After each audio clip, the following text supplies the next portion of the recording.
நட்புறவுகளுக்கு வணக்கம். நான் உங்கள் அன்னவயல் காளிமுத்து.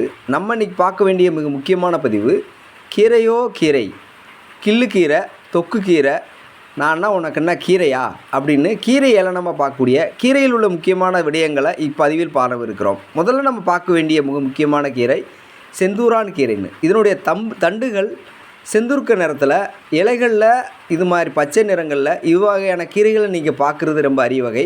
உங்கள் பகுதியில் இந்த கீரைக்கு என்ன நீங்கள் பேர் கொடுக்குறீங்க?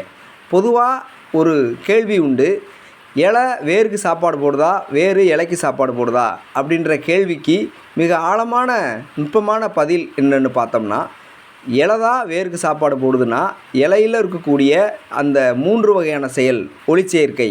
அப்போ இலையை பராமரிக்கிற முறைமையிலும் இலையை நம்ம உணவாக எடுத்துக்கிற முறைமை மேலும் பல நெடுங்காலமாக நமக்கு இருந்திருக்கிறது. நாளொரு மேனும் பொழுதொரு வண்ணமான கீரையை நம்ம உணவில் எடுத்துக்கொள்ளணும்.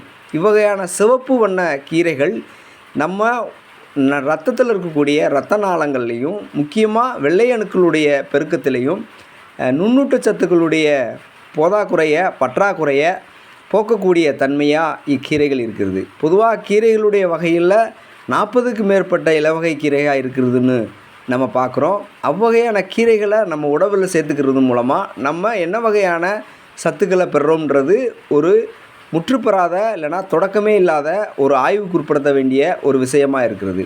பொதுவாக பாலக்கோம்பை, அப்பநாயக்கம்பட்டி பகுதிகளில் இருக்கக்கூடிய தேனி மாவட்டங்களில் பல்களில் கரைபடிந்த ஒரு இதை பார்க்குறோம்.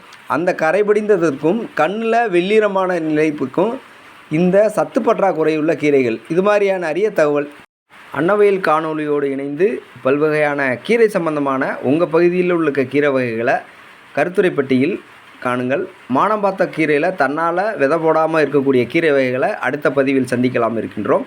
தொடர்ந்து இருந்திருங்கள். இது உங்கள் அன்னவயல் காணொலி. நன்றி, வணக்கம்.